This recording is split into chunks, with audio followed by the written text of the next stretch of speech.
Hey guys, just one more quick note. A while back I talked about the crossover game between Pokemon and Nobunaga's Ambition. It just got a release date for North America, June 18th, and apparently it's going to be called Pokemon Conquest.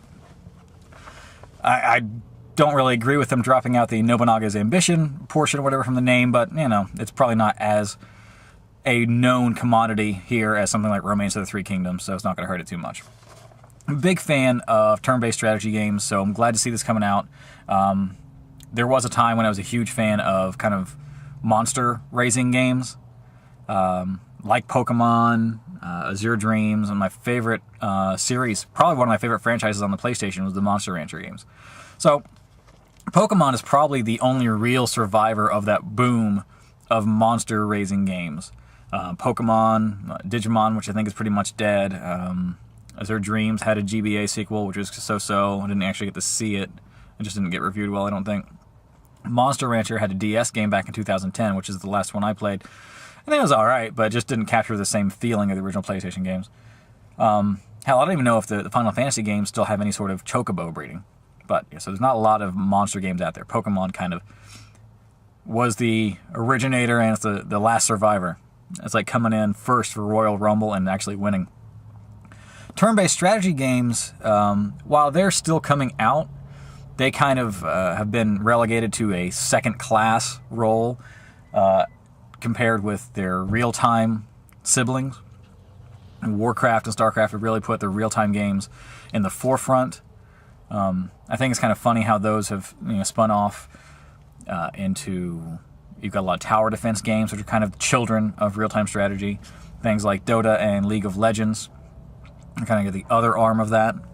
It's neat how we've almost come around to things like League of Legends, where I almost look at it as a large-scale game of Gauntlet. How you've gone so far and come back to something so basic. But turn-based games, the ones I like, they were always kind of divided into two categories. Military games, your Three Kingdoms games, all your Sengoku stuff. Gemfire, which was the British Isles fantasy version, of course the Nobunaga series. On the other side of the real-time strategy, you have tactics games. Ogre Battle, Cardia, Disgaea, and Final Fantasy Tactics.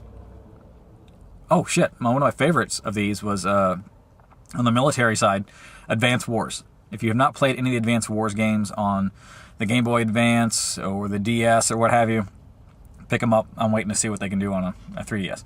But I'm interested to see what we get in this crossover, this Pokemon and Nobunaga's Ambition game. Pokemon clearly has the monster-raising portion down, but the battles are kind of a basic tactics thing. I look at them like rock, paper, scissors.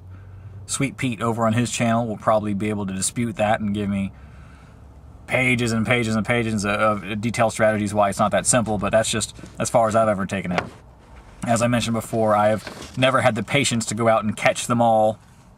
The last game I played was Pokemon Pearl. I had to end up getting Pearl because my friend got Diamond, because he felt Diamonds were manlier than Pearl, so he refused to buy Pearl. But when I was playing Pearl, I just tried to make an army of all Psyducks who were named after black action stars. I think I got through having Carl Weathers was my lead, Danny Glover, Wesley Snipes. I think I quit after that. I just got tired of the game. I think the next one was going to be Billy Blanks, and then eventually maybe Snipes. Did I do Snipes? Yeah, Snipes. Billy Blanks, and then it would have been Julius J. Carey. Loved him this show enough. Anyway, on the Nobunaga side, they always had kind of a sim element, and you're managing the city, getting your flood control and your fields and your taxes and all that sort of stuff. Then the RTS kind of movement on the battle map, and some tactics and matching up your attacks, riflemen versus cavalry, attacking troops versus attacking bases and stuff like that. There's some strategy. So there are a ton of possibilities for this game, and I'm excited for it. I'm really excited to see what they can do. This may be my most anticipated game to come out this year, right up there with Borderlands 2. The Professor Layton Phoenix Wright crossover would be up there as well. But since I don't actually have any information about a North American release, I can't really count it just yet. But super excited, June 18th, Pokemon Conquest. I want to see what Nintendo and Koei have to offer us here. I hope it's going to be good. If it is, I'm sure you'll hear a lot more about it from me in the future. So, if you have any thoughts about it, if you have any memories of your old Pokemon games, if you liked Monster Rancher as much as I did, Nobunaga's Ambition was my favorite Game Boy game. I got more time on that than Tetris, which says a lot. Any memories of those sorts of games, what you want to see in the new one, drop it in the comments, pop up a response, whatever, and we'll talk to you again soon.